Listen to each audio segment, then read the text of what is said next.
Welcome to the Beats and Balance podcast, a space for conversations at the intersection of creativity, healing, and community. Each week, we sit down with artists, healers, and everyday people to explore stories of transformation, resilience, and the ways we use creativity to survive and thrive. All right, everybody, welcome to the Beats and Balance podcast. My name is Tenora. In this episode, we're joined by Dr. Nakeisha Owens-Griffin, a lifelong educator, public speaker, and a fierce advocate for foster youth. With over 27 years of combined experience in education and child welfare, Dr. Owens-Griffin has trained teachers, school leaders, and community agencies across more than 200 institutions, and her impact continues to ripple through systems that often overlook our most vulnerable youth. As an education consultant for the state of Tennessee and a former middle school teacher and professor, her work is rooted in service, equity, and deep commitment to children in state custody. She's also a two-time author, a proud member and president of her Alpha Kappa Alpha chapter, and a powerful voice for resilience and community leadership. In this conversation, we talk about what it really means to advocate for foster youth, how to build equity and education, and how personal pain can be transformed into purpose. Dr. Owens-Griffin shares her own story of overcoming adversity, raising two daughters, and staying grounded in her faith and her mantra, bigger and better to come. This episode is a tribute to advocacy and action and a reminder that with vision, care, and grit, we can reshape the systems meant to serve us. All right, so let's get into it. Dr. Owens-Griffin, thank you so much for joining us today. We're really excited to have you with us. And let's dive in. Talk to me about your background, how you got into education and foster care and youth. This is a big topic for me because my mom is actually adopted and my grandparents had a bunch of foster kids. So I know a lot about how that in fact impacted my family. And my mom is actually a lawyer and she works representing parents in the foster care. So we have a lot we could talk about. So I'm excited for this conversation. Absolutely. Well, I tell you, my background pretty much started, I wanted to be a doctor. And then I got into college and realized it wasn't my path. So I did a few things around healthcare. And I was working in a rehabilitation center and I came across a speech pathologist and realized that there was an education piece. So I tacked on to that, then segued into substitute teaching and fell in love from there. The rapport with the kids and just being able to impact them. And so I went on further, got my certification in education, degree, license. And so that's a little bit about where I started with education. Mm-hmm. Taught middle school, my favorite. I cannot do baby. I feel like that's rare. My family also, half my family, they're all teachers. And I feel like middle school is always the one that's like, you got to be brave. Dreaded. You have to be brave, I'll tell you. But a lot of people like the little kids. And then there are those that like high school. I like high school, but I wasn't certified in high school. So I was in the middle school and I just fell in love with it. What I realized about elementary, I have to have people that understand my humor and they're not there yet. Middle school, they know how to kind of go back and forth with you. So I did that for about 8 years, had an opportunity to become an education consultant, which is my current job for the state of Tennessee. And it was just such a nice blend for what I wanted to do. And I took a chance, stepped out on faith because believe it or not, it was almost $14,000 pay cut initially. Wow. Yeah. And so I said I had to pray about it. I went to my pastor at the time and we were in prayer and he said, God said it's going to be a good thing for you. And I'm like, ooh, really? Is that true, God? Because $14,000. And then by the time we went through the bargaining and I went ahead and accepted, it got reduced down to $6,000 or so, which I was like, okay, I can make that up. And amazing. So, yeah, it really was. But I'm going to tell you the miraculous part about it. I don't know if it was because the insurance was higher or something about the education world was way more expensive than the state of Tennessee because my first paycheck, even though I had a $6,000 decrease annually, I brought home $100 more. Isn't that wild how that works? I will never understand taxes in this country because that to me is wild. But that's amazing. I think that I think that says something to your commitment to your passion for it. Because like most people, I feel like would hear $14,000 pay cut and there wouldn't be a prayer or a question. They would just be like, no, there's no way. You know what I mean? So you Yeah, have to really be passionate about what you're doing. And I think that that's a testament to your character, which is amazing. yeah. And also middle school is middle school is the worst time for me. I feel Middle like for a lot of school, people. So yeah, like I know the teachers for me in middle school were the ones that really they save your life. Like you're going through all those hormones and so oh many yeah, changes. So yeah. kudos to you for I that. say thank you. Um, so how did you get into the foster care aspect of it and dealing with foster youth? Well, the job that I left education for was as an education consultant for the state of Tennessee, but it was through the Department of Children's Services, which is the foster care gatekeeper. And so I was like, that's interesting. But even though I would be doing education related things, it was for foster youth. So that's kind of the blend. I'm not a social worker, don't have a social work background, but I worked for a social work agency. And what I found was my skill set, just my natural, normal day to day self was beneficial for what I was asked to do. Going in, advocating for foster youth, sitting in on meetings, ensuring that their education is being met and that they have all the wraparound services, they're being treated fairly. I was like, it was such a great opportunity.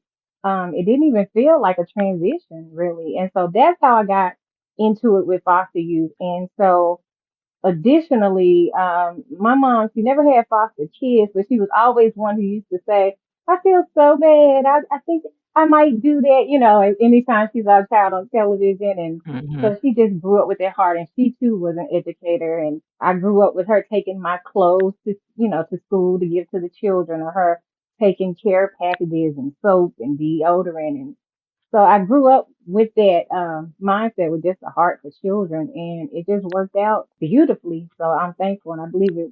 God had a plan the whole time. So Yeah, it sounds like it. It sounds like you were primed for this role. yeah. I think it's super important. Like I think a lot of people don't realize that foster care is a deep and can be a very dark place. And so to Hmm. work in that system and to be able to maintain like kind of like the disposition that you have, I feel like is also a testament. And especially because you're in Tennessee. Yeah. I know about the foster care system in New York and New Jersey, which Oh is wow. Yeah. much different than down south, I'm sure. There's all kinds of different funding and I'm sure everything works differently down there. And I know it's a struggle for folks up here. And in New York City, I had a Hmm. friend that was working in foster care, one of my partners, and they have a lot of funding and a lot of resources. And I was kind of blown away by how much like these foster cares, like the kids were able to pay, like they paid for their college, they pay for them to have Oh yeah.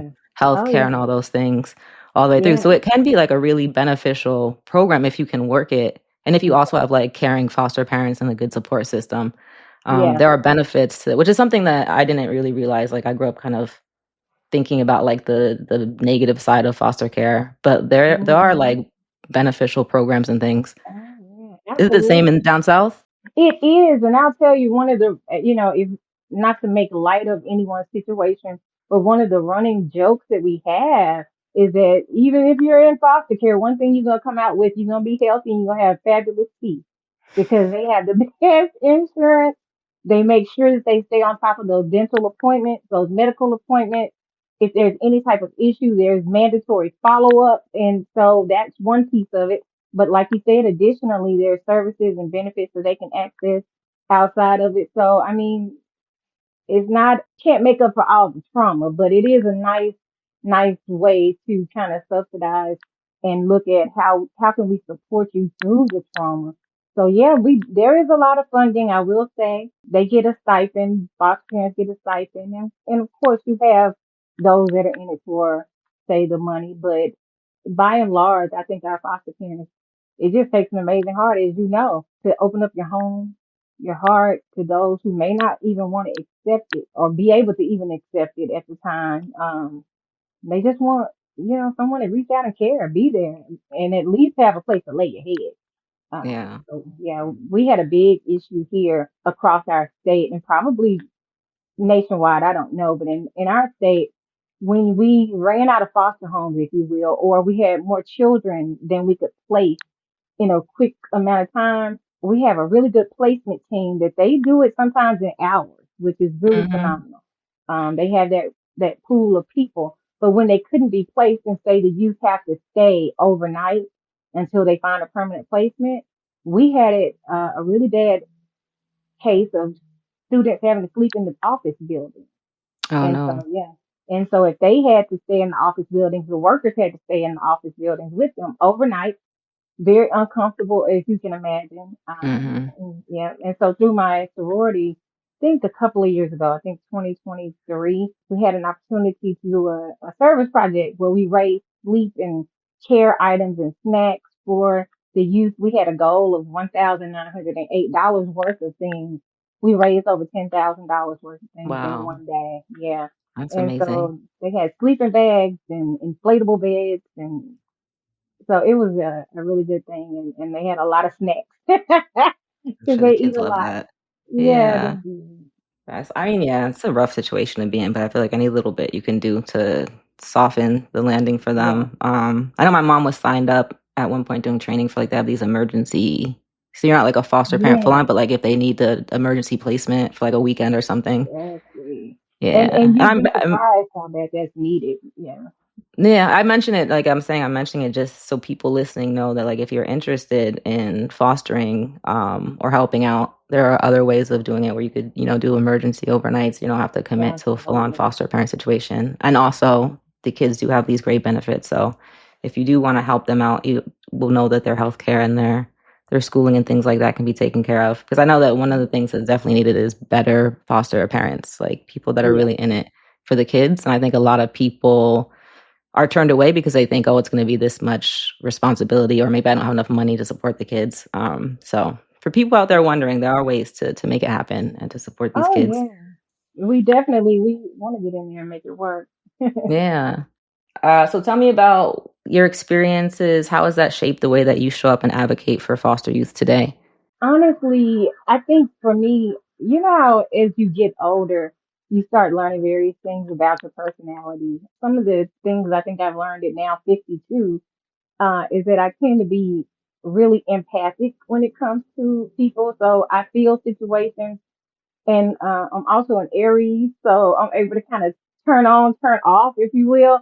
And those two have actually served me well with looking at dealing with all of the trauma that I do Mm, experience without being able to like take it in, but still be able to advocate and feel for them. So I think part of what has shaped me is just my, ability to feel what other people feel, put myself in their shoes. And so when I think about what would I want someone to do for me when I don't even know how to tell you what I need, I just go in there and I do that to the best of my ability. I also try to look at whether I actually lay eyes on the youth or not.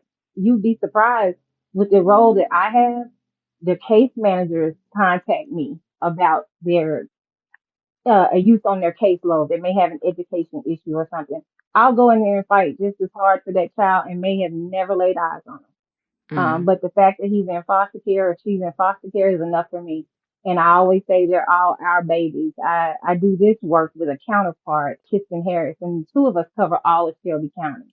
And oh that is wow. over 200 schools that we have here. So we cover the entire county and we divide up the schools. And so in Tennessee, in our area, we have anywhere from 800 to 1,100 children in custody at all times, and a Wow. large amount of those are school age.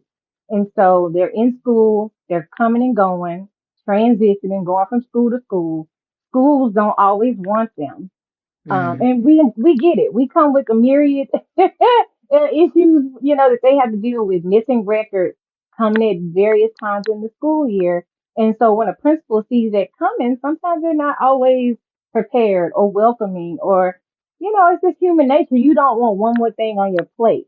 And so mm. we try to go in and bridge that gap, soften the landing, if you will, make sure they get placed appropriately grade wise as best we can, but every now and then, part of the advocacy role means that I have to put on a different hat, because what you're not going to do is embarrass this child.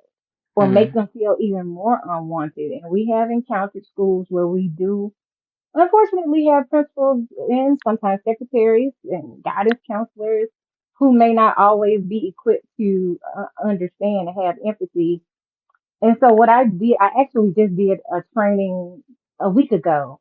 I do a training with school principals, secretaries, etc., guidance counselors. And what I do is I get permission from their admin. I start off by passing out trash bags, just the regular black garbage bags. And of course, they're like, what are we going to do? We're getting wet. Like, what's going on? And they Yeah. laugh. And, keep in mind, we're talking about principals, professional people who run buildings and things. So they have their little laptops, their coffee, their paper. They're ready for a workshop. And so I go in, introduce myself, start the training, and guess what I make them do? I make them be in foster care for a day. And so Mm. I make them pack up all of their belongings and put it in that trash bag. And I make them move around the room. Now keep in mind, they're already seated where they want to sit. They're comfortable and I make them pack up. Yeah, they don't like it very much because now they're like, okay. And then some laugh, some get it right off. But what I explain is, our youth oftentimes that's all they have to put their things in when they're moving from foster home to foster home. And the Mm. symbolism I always say behind it, imagine if somebody says everything about you belongs in a trash bag. That's a lot Mm. when you're dealing with a trauma. And so I don't want them to have sympathy for our kids, but I do want them to have empathy. And so that's what that workshop is designed for. So I make them move about 2 or 3 times. By the time by the time they're done with the third one, they are angry. I had some that were so disgusted, they didn't even unpack their bag like the last time. Wow. And it just really, they get it by the time it's over and they're really understanding of what our foster kids go through. Oh, and I make them do a pop quiz Mm. because they have an expectation that our kids are going to come ready to learn with good attitude. Our kids are just, they don't know what's going on oftentimes or new people. They're not ready to Yeah. learn, so No, it's a good 100%. training. That's great. I think I mean, it's wild to me to think that like there's people that would be so upset to be disturbed moving within a classroom, but Hmm. can't conceptualize like what it's like for these kids to have to like upend their entire lives, leave their family. You know what I mean? Like that to me Absolutely. is mind-boggling. But yeah, Yeah. if you live in a bubble your whole life and you never have to live outside of it or look outside of it and see how Hmm. other people are living, then I can imagine it's a little bit easier. Yeah. But that's wild. I'm happy that you do that because I think that is the number one thing that is missing in the world is empathy, right? Like Yeah, if absolutely. people could just look outside of themselves and try to understand the reason why things are the way they are and the reason why people act the way they act, I think Hmm. we could all get along a lot better. Absolutely. And foster care, is not a perfect system, but when you're working inside systems that are not perfect, the only thing that you can really do is make sure that you're making things better for the people that you're working with. Yeah. And it sounds like that's what you're doing. So I think that's really great. Talk to me about like how do you balance your service with your self-care? Because you mentioned being empathetic and not wanting to kind of like absorb all of the trauma around you so that you can continue Hmm. to do your job. So how are you able to do that? Like, do you have any self-care practices that you'd use or meditation, prayer? Yes, I definitely do a lot of prayer. I do a lot of praying. I do what's called couch therapy. You know how when you go into an actual therapist, typically, how the old, proverbial couch. Mm-hmm. And I do a version of that for myself. And what I realized a long time ago is that I will just go and I don't care if I'm just staring off in space. I don't answer the phone. I don't check an email. I don't feel guilty about just, if I just want to sit on the couch all day and watch television or whatever it is I'm feeling or needing in that moment, I take it for me. I don't explain. I don't feel guilty about it because it's my therapy time and it allows me to kind of detach and not take on so much. And I just kind of naturally know when it's time. And then I'll emerge. My friends know they don't get offended. They used to, but if you don't hear from me for 2, 3, 4 days, sometimes longer, I'm gonna emerge just like nothing happened. So hopefully you'll still be good with it because I have to Yeah. take that time. Otherwise, I can't show up for people in the way that I want to. Not that I'm ever being fake, but there is a version of me that I always want to present to people because I never want anyone to be impacted by my mood. You know, I want to be able to be there for them in that moment. And so I take a lot of couch therapy. Believe it or not, I know this is going to sound really bad, but I am a huge gamer. So I love, I That's not know, right? bad. I I'm not mad at absolutely, that. yeah. So I don't really do Xbox, but I love PlayStation. So I'll get on PlayStation, play a little Call of Duty, you know, do Get out of this, here. that. Yeah. Oh, listen, I am very competitive. Remember, I told you I'm an Aries, so Oh um, man. I let out a lot of aggression on Call of Duty. So. That look, Yeah, that's an actual tip right there for folks. yeah, Working out through your aggression through Call of Duty is real. yeah. I think it's important. I think like what you're talking about is funny and it's comical, but it's also revolutionary because for Black women, we're often not told that we're one allowed to relax Absolutely, or that we're allowed to have alone absolutely. time or private time. Especially like for me, I don't have any kids or anything like that, but if you're a parent, then it's like double fold. Like, how dare you take time for yourself? You got kids. Exactly.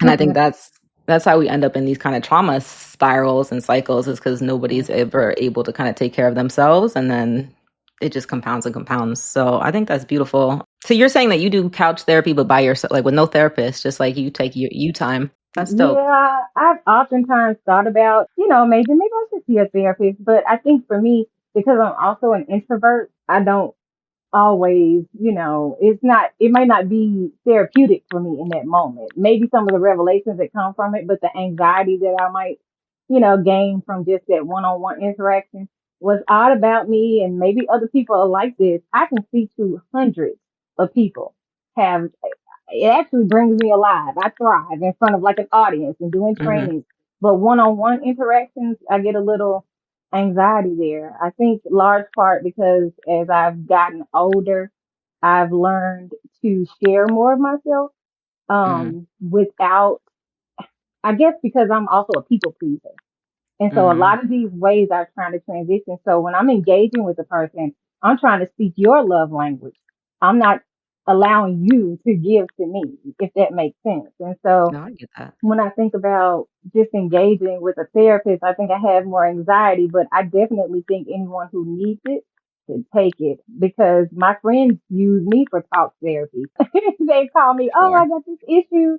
And what I found is a lot of times they don't really want my opinion. They just want a sounding board so they can hear Hmm. themselves answer their own problems. And so I'll do that for them, but I'm an internal processor. I usually will think through my own, you know, processes, come up with my own solution before I even contemplate sharing it out or even sharing with someone what I might be going through. That's just what has worked for me because I want to hear from God and I want to hear my own voice before I hear your opinion over Yeah. the subject No, matter. that resonates with me. I'm the same way. Like I definitely advocate for people to use therapy and Yeah. meditation or yoga or anything that works for you. But I think it's also important that people can have their own ways of dealing with things and processing it at their own pace. Mm-hmm.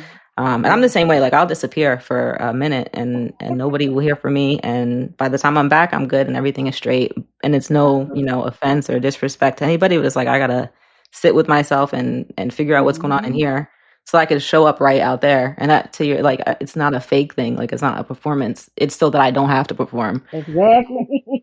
Because if I wasn't doing that, then all you would be getting was a performance, and then you'd be seeing me blowing up like a volcano randomly. Exactly. I think that's super important. Yeah. And also the Call of Duty, like let the aggression out because Yeah, you got to let it out. we all have this anger building up, and if you don't let it out in a healthy way, then it'll come out sideways. So I think all these things are Mhm. super practical advice for folks. And also, people don't always have access to therapists. Like, let's be for real in this country. A lot of people don't have Most health people don't. insurance.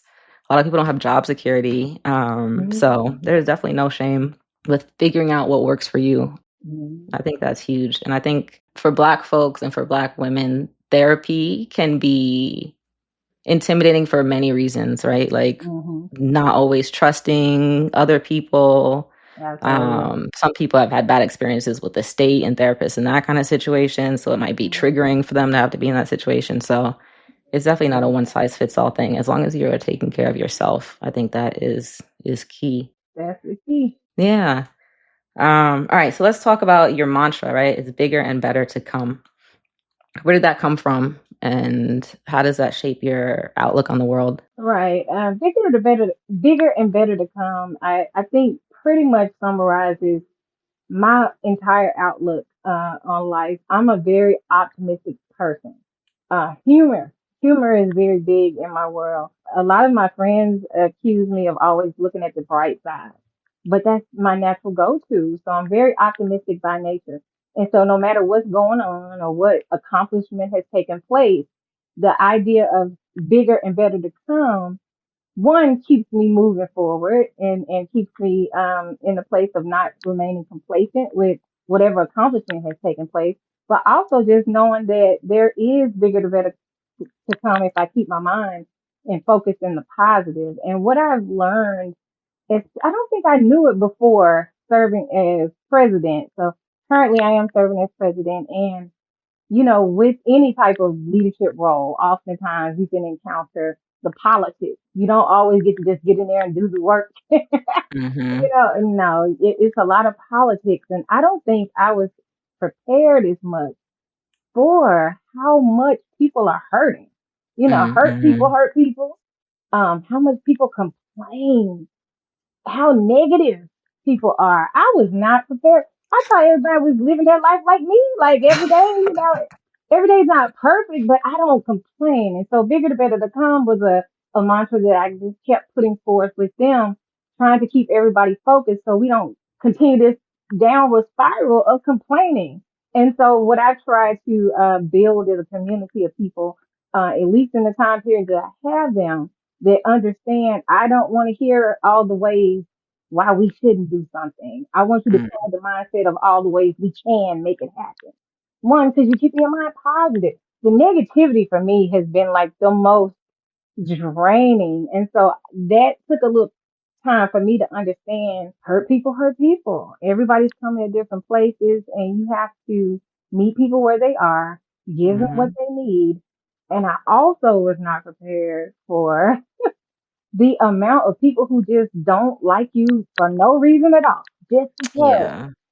It's Um, not and personal. That's yeah, projection, but yeah. absolutely. I had to Yeah. learn it. So that was different. But bigger and better to come is really about just my outlook on life and always trying to keep people motivated to say there's more to come. Yeah. I love that. Now you also talked about being a spiritual person. I think that also rings true to that when you're somebody that is connected to or listening to spirit, you kind of always have this voice in your head that's like, no, no, don't worry. Like especially when things are bad, Yeah. there's always something that's like, oh, don't worry, like something bigger Yep. is coming. So that definitely resonates for me. That's how I've gone through a lot. I Is like, know. well, we're at the bottom now, so it can't get no worse than Nowhere to this. go up. Yeah, so bigger and better be coming because there's, I know. so I love Exactly. that. Talk to us about AKA and your role with AKA. For folks that might not know that are listening, Alpha Kappa Alpha is a historic Black sorority, the very first one. That's what y'all Yes, love yes. to let everybody know. The first, my sister The is an first. AKA, my little sister. So Uh, you so and understand.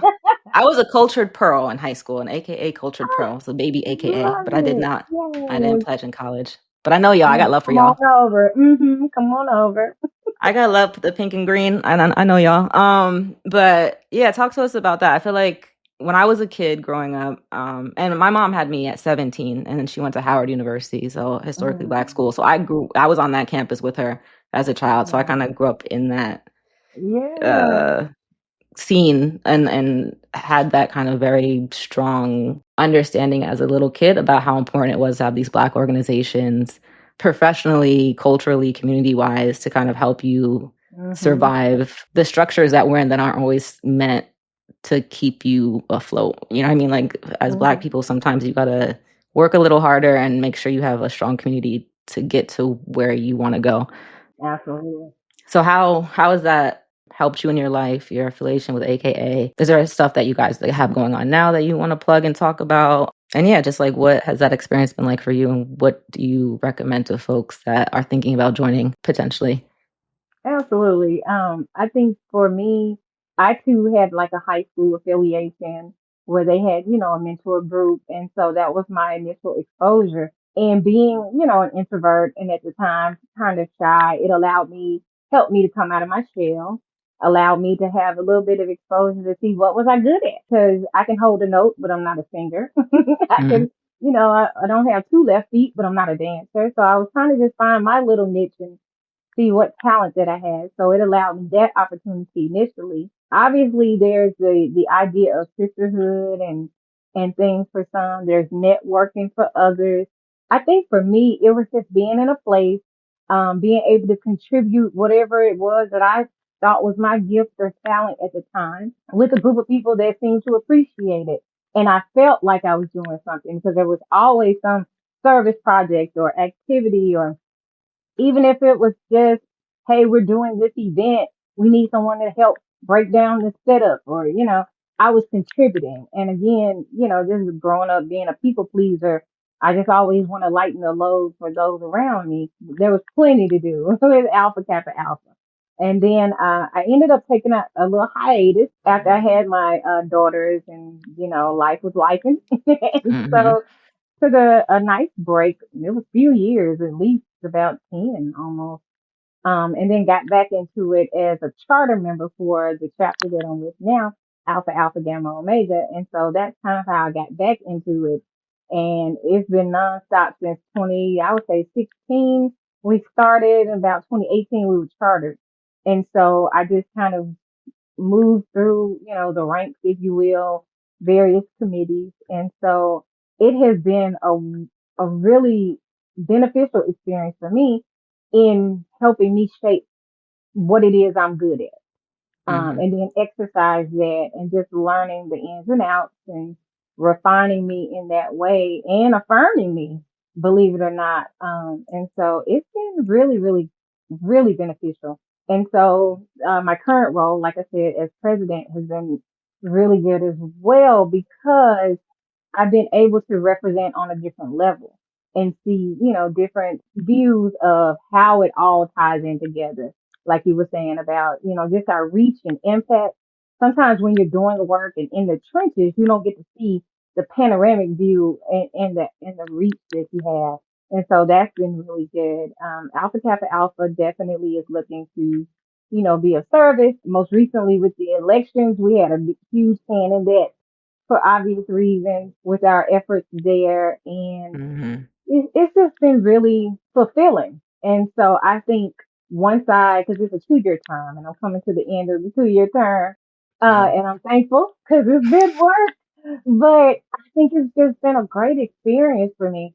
Alpha Kappa Alpha, they really strive to impact young women, but just overall mankind. And there's so many ways you can do that. So I've also enjoyed that because it has allowed me to express my creative outlets, put my creative spin on various things, but still meeting the mandate. And so under our current administration, that's why I say God is just, his timing is impeccable and he is a master orchestrator, if you will, because I always thought, okay, so what's my leadership style? I tend to be laid back. I'm an out of the box thinker. And Mm-hmm. I would make the fourth president with my current chapter. And the two before me, most furthest from me, they were very organized and things like that, and just very much so, traditional. The president that was right before me was as well, but under that administration, some type of way, a real mean girl code crept Mm-hmm. in. And it was very nasty, very destructive. When I took over, the international president's number one push, believe it or not, you wouldn't imagine, was impressing upon everybody the importance of sisterhood and being sisterly. And that's all I had been doing with the sorority almost the entire time that we were chartered. I was the chapter hostess. I was the feel good person and Mm-hmm. keep everybody connected. And so God just cleared a path for my strength and talent to be exactly what was needed in this time. And so it's just been a perfect bloom.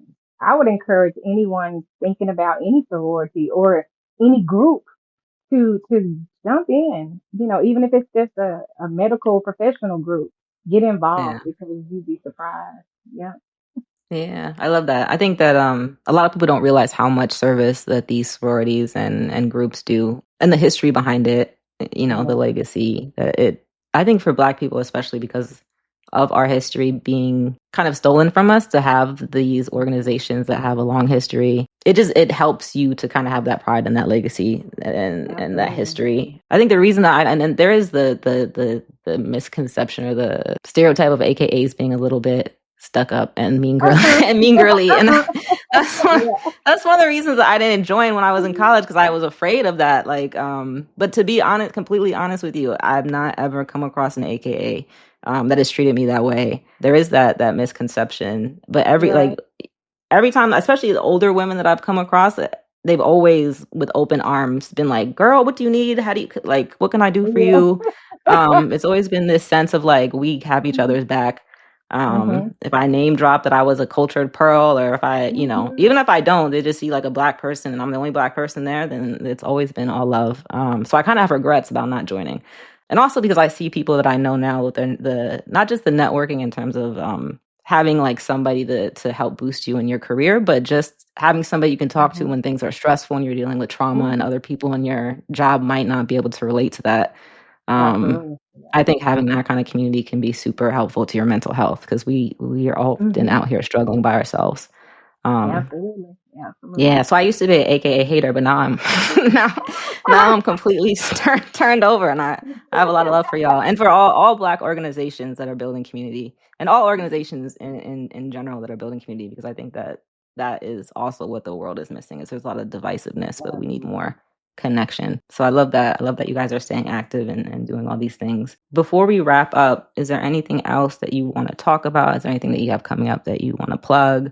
We could talk about all kinds of things, but I feel like the conversation has been so good. Yeah, I think just for me right now, where I am is looking at ways that I can help others who may have experienced what I went through because, and then come out on the other side of it.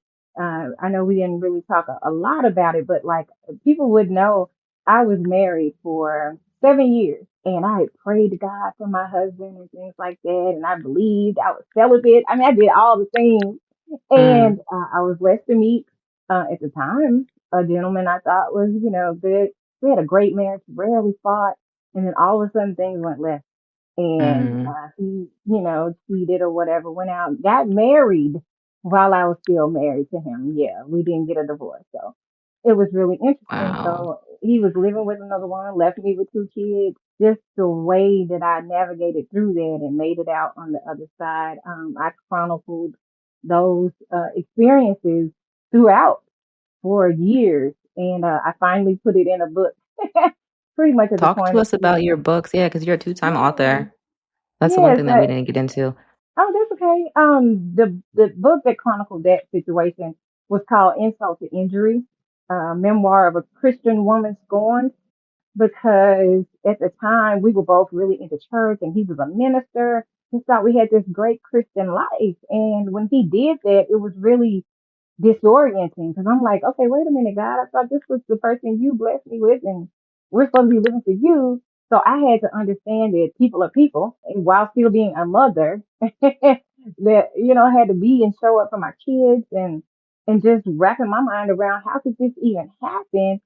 And I never lost faith in God and who He was, but I lost faith in what I felt God felt about me, if Mm. that makes sense. I No, knew I he was definitely all get it. powerful, but I was like, I thought you loved me better than that, God. Like, what happened? And so Why did I, you do me like this? you do me like this now. But that was the insult. I mean, the injury came. The bonus was it seemed like from the point of time that we separated, he skyrocketed off Mm. success that I had laid the foundation for. And I'm like, oh, when is this punishment coming? I know they say be not envious of evildoers, but he Where's the just had karma? me. Yeah, what? But they're like, Clark, where are you? And so Yeah. I had to navigate through that. And so that's what that book is about, just talking about how I was able to do that. And that's when I really understood that I could get revenge. I could. I thought about it a great deal, but I didn't really opt for that. What I realized I really wanted was vindication. And I always say that revenge is what you do. The vindication is what God does. And I wanted God to vindicate me in that time. And I also recognized that everything that you do, you sow a seed. And so I ain't want any more trouble. So Feel that. I had to deal with him, them, the whole works of it. And it was so public. It was like everybody around me knew. People I didn't even know knew before I knew it type things. And Wow. just to deal with that humiliation and come out on the other side of it with a positive outlook is what that book chronicles. And then the second book was when I was talking about understanding how negative and hateful people can be, especially as you elevate in leadership and you seem to have something that they aspire to want. Even if you're not one who's lording that over them, it's just that spirit of jealousy. And so the guide is it's called the Ha Guide, and it stands for happy ain't hating and hating ain't happy. Love that. And so it's a four-way, I call it strategy to shine in the midst of shade. Like, how do you keep yourself shining in the midst of people actively hating on Mm-hmm. you? And that can be tough. It still show up and understand that you are representing God. And if anything, you should be guiding people, to the Yeah. light, not jumping in the fire with them. So that's basically what those two books are looking at, and looking forward to it. So I got Yeah. on TikTok and YouTube, but just mainly looking at Shine and be happy, people. God is good and bigger and better to come. I had to, yeah. Now, and putting in perspective the story behind it and the bigger the better come on top of all of that you've been through. I was just thinking of the trauma of like day to day and working in foster care, but to have to deal with that trauma plus your own personal trauma, Hmm. it's even more kind of incredible that you're able to maintain this outlook. Which, yeah, I 100% like feel you in everything that you said. I think women have an issue with dealing with jealousy and also dealing with projection and not understanding kind of where those feelings come from. Like, why do I feel envious of this person all of a sudden? Right, Or not even exactly. maybe naming that it's jealousy. Why do I all of a sudden feel like I'm irritated with this person? And on the other end, it's like, why are these people all of a sudden being mad at me? I've been in Exactly. situations definitely where I've been in jobs where it's like the better I'm doing, the more I'm being treated poorly. And it's just like, wait, what? Hmm. Like, Yes, why did y'all right. hire me if you didn't want me to do a good job? Like, yeah. So I think Exactly. those are definite struggles. I'm gonna have to buy your book so I can get some help on that too, because I I I feel like we're promise all going through you, that. we are all going through it. And it takes, I talk about in the Ha Guide, my best way of dealing with that is I literally, if you heard the term tabula rasa, that idea of like Mm-hmm. clean slate. When I see, literally, I don't care what you have done to me. When I see the people that I know have actively said and done some things, I view them with a clean slate every time. It's just like nothing ever happened. I greet them, and it's not me being fake. That's the beautiful part about it. It's literally that I feel like if God can forgive, who am I?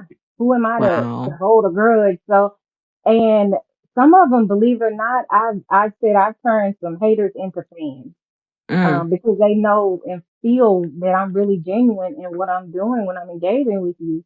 And then some just hold fast. They're a little bit more stubborn, but I'll keep hope alive on them as well. But and it's not like I'm saying, oh, I have haters. I never even thought I had any until I encountered having something that other people want, and sometimes it's Yeah. unfortunate. But Yeah. those are my two books and my babies there, and I'm proud of them. But hopefully they can help someone.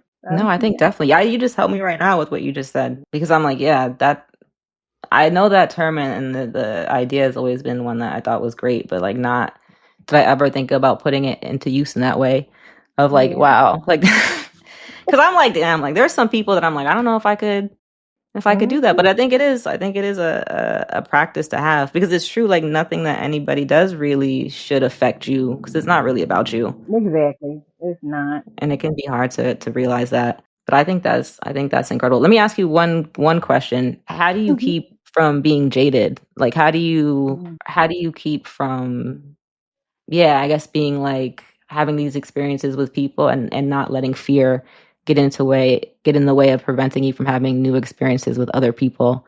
and just kind of writing everybody off as being like, well, people are just terrible and I'm just going to stick to myself.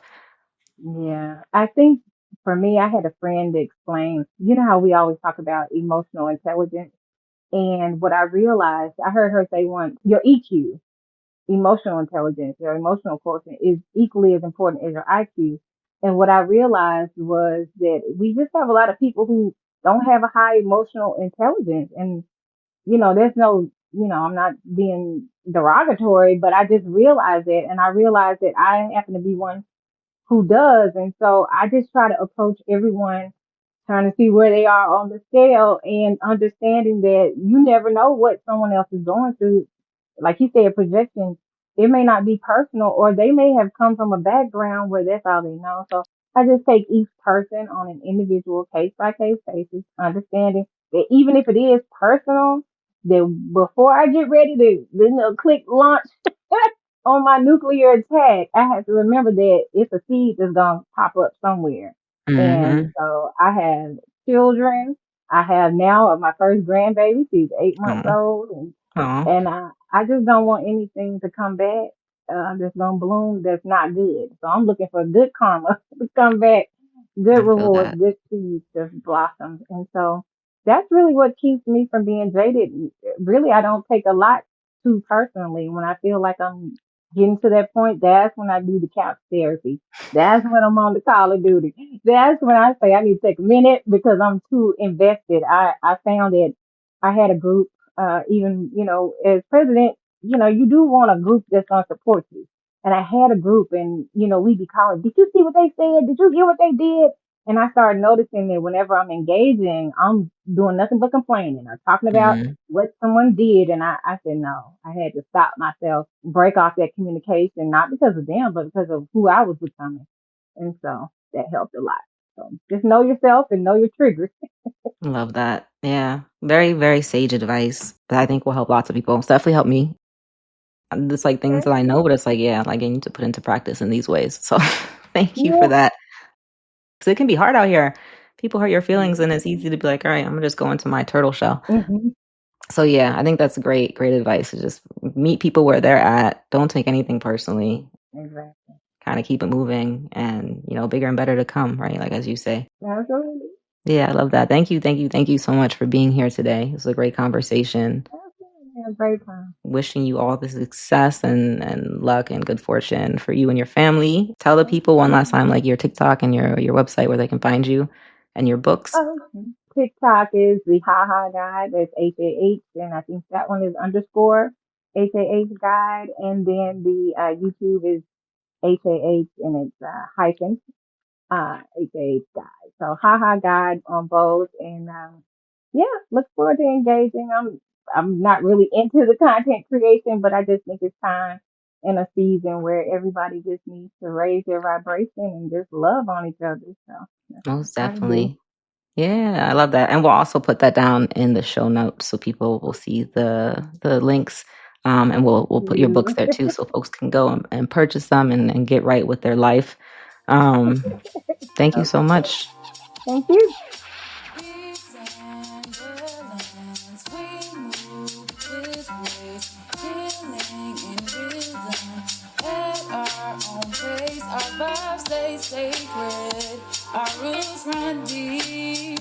We rise and we